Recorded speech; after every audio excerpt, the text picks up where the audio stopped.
the Fortnite Global Championship. It's the biggest tournament of the year that teams from every region have spent thousands of hours just for the chance to qualify for. Every single tournament of the year has led up to this. It can cement a dynasty, establish a new GOAT, and even forge a household name. That's why in this video, I'm going to be telling you guys who I think is going to win the 2025 Global Championship. As I'm recording this, Globals is about a week away, and this is what the map looks like right now. I doubt anything on the map will change between now and Globals based off the fact the last trio tournament finals just ended as I'm recording this. But before I tell you guys who's going to win the Global Championship, if you guys want to support me, please make sure you're subscribed, and if you want to go the extra mile, use code CODSFN in the Fortnite item shop. Starting us off, we have Epic Whale, Victor V, and Paper. They qualified to the Global Championship by coming third in Major 3. For their landing situation, they're triple conned at Dystopia City, conning Peterbot and Razzle. Personally, I do not think they stand a chance against Peterbot, especially with a third party. Today, as I'm recording this, they got 5-0'd by him in the Divisional 1 Cup Finals. And the only reason it's a 5-0 is because Peterbot didn't load in one game, meaning Epic Whale got the Mythic and the Medallion and still died in 18th. They went into Game 6 on 0 points and ended on 6 points after getting 2 kills on a third party in the last game. For these reasons, I believe Epic Whale, Victor V, and Paper will place in the bottom 8 teams at the Global Championship. On a lighter note, next up we have Vino, Vico, and Flixie. They qualified by winning Major 1, and they also came 6th and 2nd in Majors 2 and 3.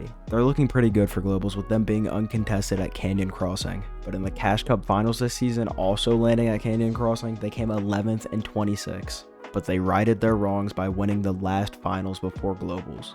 Vico's a very emotional player, and I don't think he'll be able to hold his composure if things start to not go their way. Another downside to their game plan is if they try to play height, there's too many other height teams in the lobby. And if they try to hold it against Pollo, Peterbot, Queasy, any of those teams, their endgames will just be scuffed and ruined. And for that reason, I can't put them any higher than top 10. Next up, from NA West, we have Baka, Pump, and Pars. They booked their ticket to France by winning Majors 1 and 3. And in the one major they didn't win, Major 2, they came 2nd. They're landing at this split south of the first order base, and they will be getting contested by Middle East Zone, Balor, Adapter, and Mansour. Just by looking at it, it looks like a very 50-50 drop that will constantly be getting pressured by Reet, Cooper, and Curly to the north of them. Another downside other than being contested is that Pump is on controller, and controller players notably struggle with Surge on land. Reet being another controller player himself, that's why he's gonna third party him so consistently, is because he needs that Surge too. Everything in that fight and the surrounding areas is against them. That's why I believe they'll come around top 25 just off kill points alone. Next up, from EU, we have Cammy, Eyedrop, and Chari. They qualified by coming 8th in the most recent major, Major 3.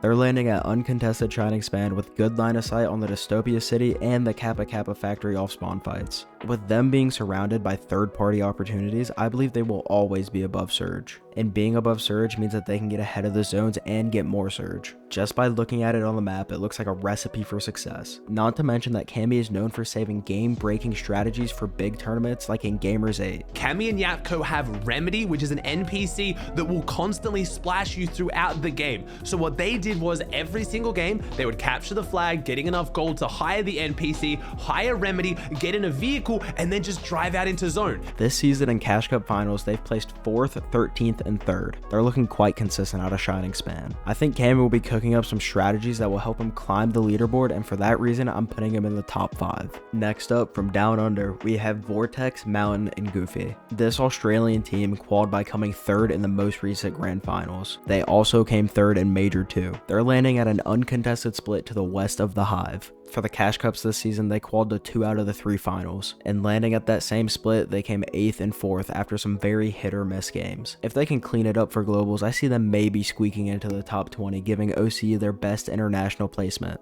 other than Aussie Antics. Next, from Middle East, we have Adapter, Balor, and Mansour. They qualified by winning Major 3, and in Globals, they're landing at the split below first order base, conned by Baka, Pars, and Pump. In the Cash Cup Finals after Grands, they have not done good whatsoever, with a measly 9th and 26th on a smaller region. Not to mention they didn't even qualify for Finals for Week 3. But like I said before, that fight's just gonna get constantly pressured by Reet, Curly, and Cooper. No matter who wins that spawn fight, not only will they have all the surrounding teams staring at them, they will have no loot and most likely die to Surge every game. For those reasons and the fact I think they'll lose the spawn fight, I have to put them in the bottom 8 teams. Next up, from EU, we have SETI, Yapko, and Panzer. They qualified by coming 4th in the most recent Grand Finals. For their landing situation, they're landing at Kappa Kappa Factory where they're conned against Tinka, Kazi, and Aspect. I think that they can win a majority of the spawn fights and do good for the rest of the game. In the games they beat the OCE team off spawn, they'll have free surge and it shouldn't mess up their timings too much, meaning they can trade with the surrounding teams.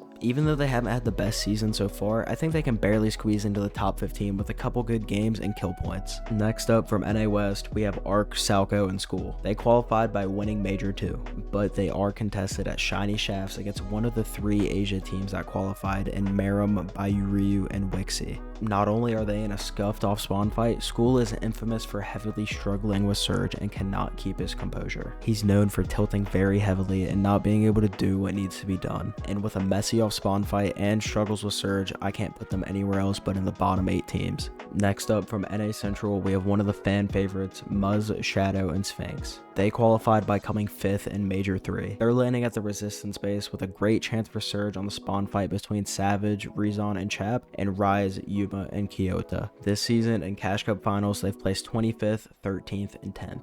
I don't see them doing the best on Surge, and landing Edge map, I foresee them getting a lot of bad zones, meaning they'll have to get into mid-game fights for loot and Surge, which is incredibly unreliable. With a mix of bad zones and bad finals placements, I can't put them any higher than top 15. Next up from Europe, we have another fan favorite in Marius, Pixie, and Vanya. They qualified by winning Major 2, also coming 3rd in Majors 1 and 3. This EU team is some people's favorite to win globals. I think it's even Resub's favorite. This season in Cash Cup Finals, coming out of an unconned OXR, they've placed 7th, 11th, and 24th. They have really good surge positions with the mountain next to OXR and Roo's team gliding over them, but personally, I'm not convinced they have a chance to win, so for that reason, I'm going to place them in the top 10. Next up, we have our second of 3 Middle East teams to qualify, Rue, Sad, and Snowy. They qualified by coming 2nd in Major 2 with a 4th and a 6th in Majors 1 and 3. They're landing at a split above Supernova Academy and the OXR headquarters. Even though they're unconned, I see them dying out of the air multiple times throughout the 12 games, from teams like Clicks at Supernova and Vanya at OXR. While they did win the second to last Cash Cup Finals before Globals, they got way more loot out of that split than they're going to get in France, and they did that by taking half of the OXR split. Personally, I foresee them placing with most of the other small region teams in the bottom 8. Next up, we have our first of the 3 Brazil region teams to qualify, Edu, Striker, and Tisco. They qualified by winning Major 2 and also placed 4th in Majors 1 and 3. They're landing at uncontested Outlaw Oasis, where they placed 22nd and 3rd in Cash Cup Finals from there. Though I do see a team surprise contesting them as they're one of the weaker teams with an uncontested drop spot. But while they are uncontested, I see them doing a strategy where one of the 3 players lands on this mountain to get tags and maybe even steal some kills from the Shiny Shafts 50-50. That fight being between School's team and Wixie's team. But with an uncontested POI and a decent surge strategy, I think it's safe to say they can come top 25, maybe even top 20.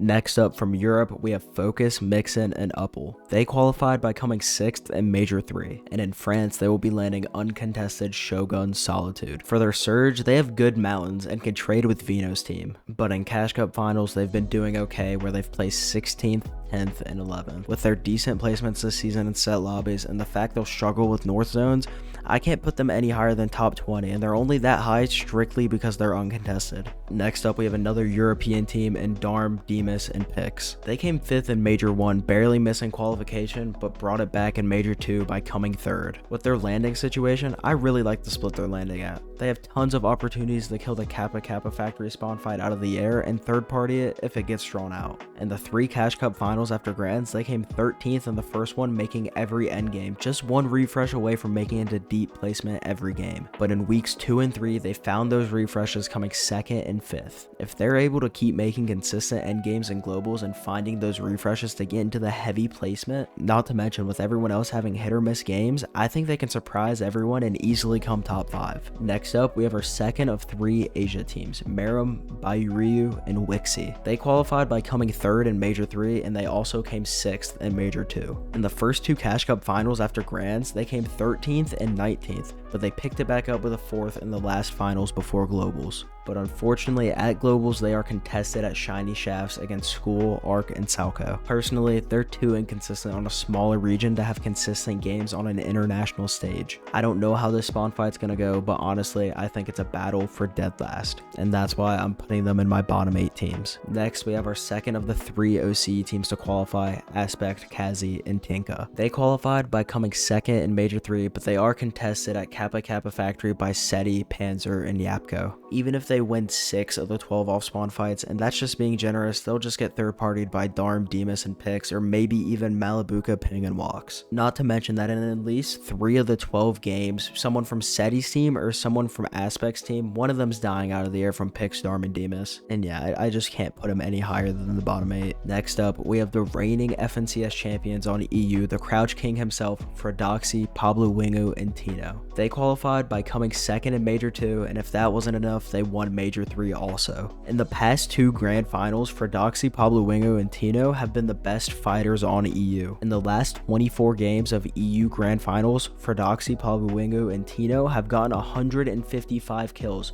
most of them coming in the mid-game for Surge. That's why Fredoxy's nicknamed the Crouch King, because he crouches up on you and kills your whole team. But those 155 kills is the most by any team in Europe in the last 2 grand finals. That's more than Pollo, Acorn, and Ajerss, and Vico, Flixie, and Vino. Fredoxy and his team are in a spawn fight at Rangers Ruin against Tayson, Chico, and Ajerss. Fredoxy is known as the best spawn fighter in the game due to his drops being by far the best every time. Even though Tayson has been dominating him off spawn thanks to some special scroll wheels. It's the same with us last week, bro. That macro, the new macro Swish and them are on, and Pollo was on, bro. That shit is some next level tech, bro. While they can use their tech on LAN, I don't think they'll risk their reputations for it. Therefore, I think Fredoxy will win off spawn and do better in the games they do win compared to Tayson, as he's been struggling in mid to end game this season. And for those reasons, I'm going to put Fredoxy, Pablo Wingu, and Tino in the top 15.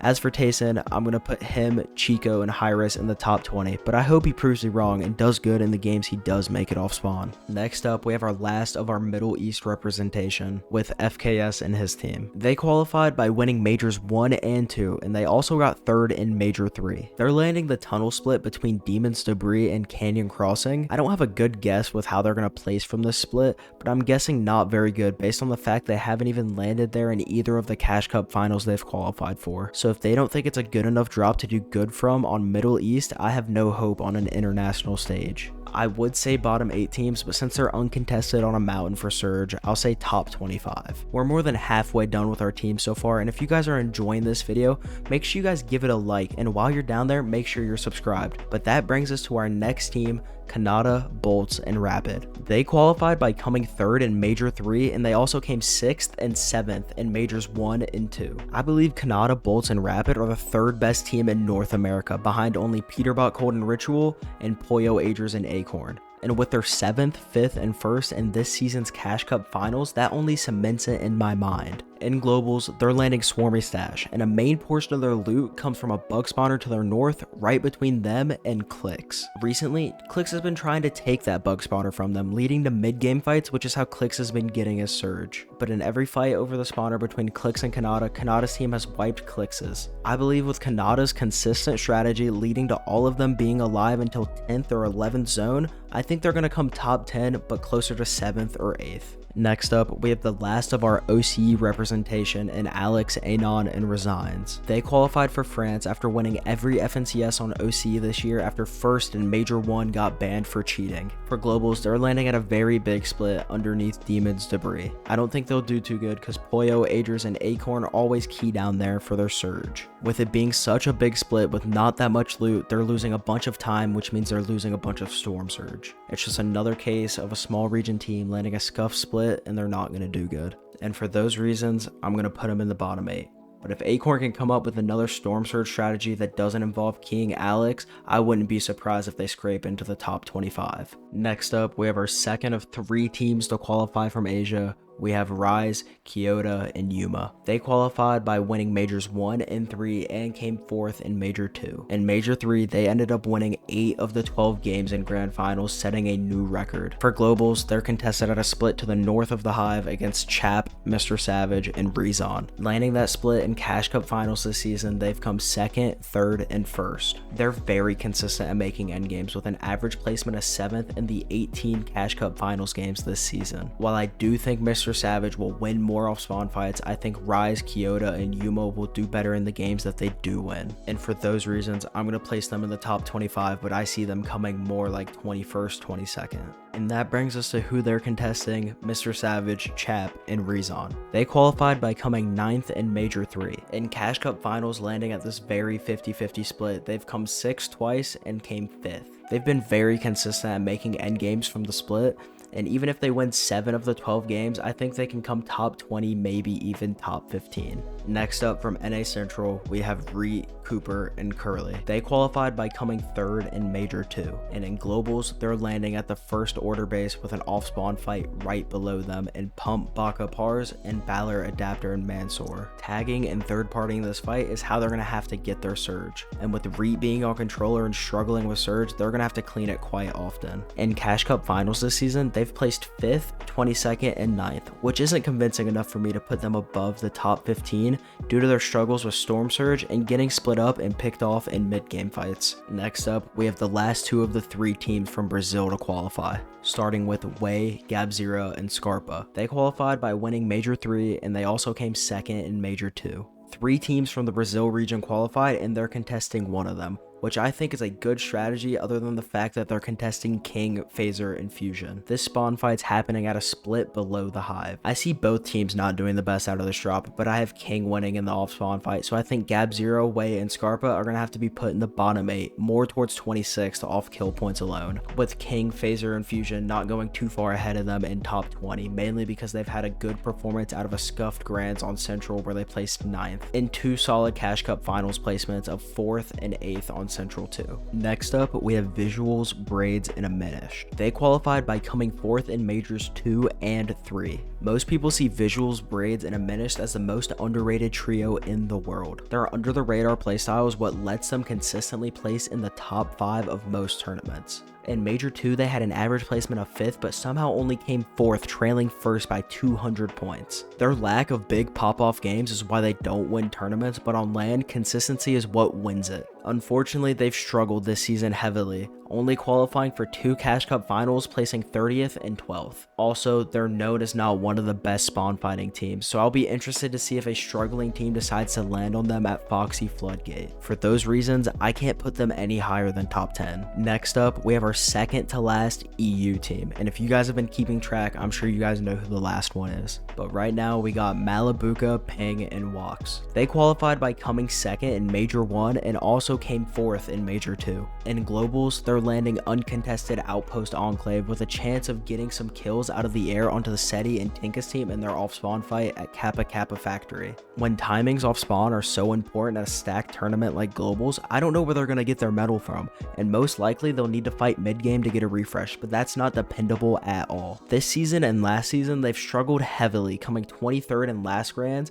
and in Cash Cup Finals this season, they've only qualified for 1, where they ended up coming 21st. And as much as I hate it, for those reasons, I'm going to have to put them in the top 25. Next up, we have our last of the small region teams. It's the last team that's not from EU or Central. We have Kemkana, Rado, and Razzle from Asia. In Major 1, they came 2nd, but since only the winner qualified for Globals, they dropped Mapoli for Razzle. And in their first season with him, they ended up winning Major 2. Earlier this season in Eval Cup Finals on NA Central, the Asia team ended up winning a game, but in Globals, they're contesting Peterbot and Epic Whale at Dystopia City. Razzle and his team in the spawn fight will most likely split the drop or maybe even third party and clean it. Epic Whale today in the last tournament before Globals played the spawn fight against Peterbot really slow, meaning Razzle and his team might be able to spawn the boss and maybe even steal the mythic. There's a lot of plays here I think they can do in this off spawn fight, and all of them really work in their favor, and their placement this Globals is going to have to decide on whether or not they make those plays. And being a small region team and contesting Peterbot at Globals,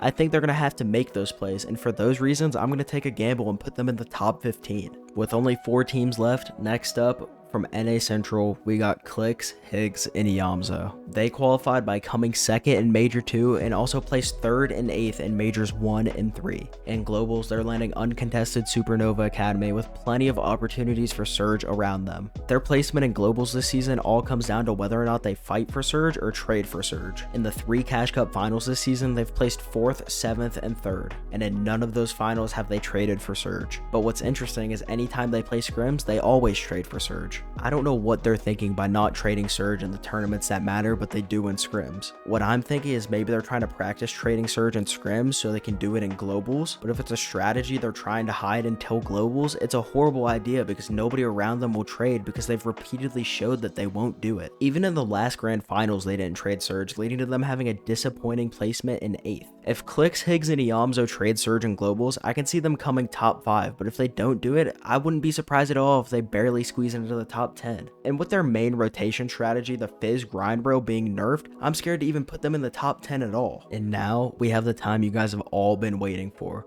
We have Cold, Peterbot, and Ritual. This year, they've won 2 out of the 3 FNCSs, and the 1 FNCS they didn't win, they came second. In the 13 Cash Cup finals they've made, they've won 8 of them, and came second 3 times. Cold and Peterbot have made every yearly LAN finals, and Ritual has made 2 out of the 3, only missing out on the Invitational, meaning that they'll have the experience to win these fights and show up when it matters, and maybe even win it all. But in France, they're triple conned at Dystopia City. But before I tell you where I think they'll finish, let's talk about Acorn, Pollo, and Ajerss. Pollo and his team won the first FNCS of the year with a 5th and a 2nd in the 2 following FNCSs. Out of the 13 Cash Cup finals they've played, they have an average placement of 3rd. That's not an average placement of 3rd in the games, that's an average placement of 3rd in the tournament. If you guys don't know about the Peterbot and Pollo drama, I'll try to sum it up for you. They're the 2 best teams in the world currently, and last season they were both landing at the mythic drop Demon's Domain. In scrims and tournaments before grand finals, Pollo beat Peterbot's team almost every time, leading to Peterbot to leave the POI. And with everyone thinking Pollo was going to win grand finals easily, with Peterbot moving to a different POI, leaving Pollo uncontested at a mythic POI, Peterbot was second going into the last game where he landed on him, won the off spawn fight after losing it all season, and won the game to win grand finals. But with Pollo landing at uncontested Demon's Debris this season, the boss that spawns there has a 50% chance to spawn there and a 50% chance to spawn Dystopia City, and Peterbot can get it. And no one can really decide who they think are going to win. Pollo's more consistent and he's uncontested with the mythic 50% of the time, but Peterbot has these big pop-off games where he gets more points than Pollo would in a normal game, but those happen less often. Not to mention he's also triple conned at Dystopia City. But the craziest part about all of this is I don't think either of them are going to win. I think that they'll come 2nd and 3rd, with Peterbot coming 2nd and Pollo coming 3rd, but that means the winner in my mind from EU is Queasy, Swizzy, and Moustache. This chapter in grand finals, they've come 4th, 5th, and 7th. The main reason I'm picking them to hoist the trophy in France this year is because of Queasy's LAN record and them dominating height this season. Queasy in international LAN tournaments have placed 2nd in the 2022 Invitational, 11th in the 2023 Global Championship, and 2nd in the 2024 Global Championship. The most impressive part about that track record is the fact he's done it in all types of metas. The only constant is that he's always on height. This season, he is uncontested at the Hive. Not only does that mean a mythic Wrecker Revolver and the Slide Medallion, but all the pillars in the Hive are the best surge positioning on the map. And with those surge positions, Queasy, Swizzy, and Moustache will be above surge every game, and they'll be above the lobby on height. And for those reasons, I am positive that Queasy will finally get his and win the 2025 Fortnite Global Championship. If you guys have enjoyed this video, make sure you guys like, make sure you subscribe, hit the bell, use code CODSFN in the Fortnite item shop. All of those things directly support me. Thank you guys for watching until the end. Tell me in the comments who you guys think will win. Tell me how wrong I am and how Peterbot's going to win, Pollo's going to win. Any of those, let me know your predictions down in the comments. And if you guys want to watch Globals with me, I should be live here on YouTube September 6th and 7th at 10 a.m. Eastern Time. You guys are going to want to be there for that. But that's going to do it for this video. And until next time, see you guys later.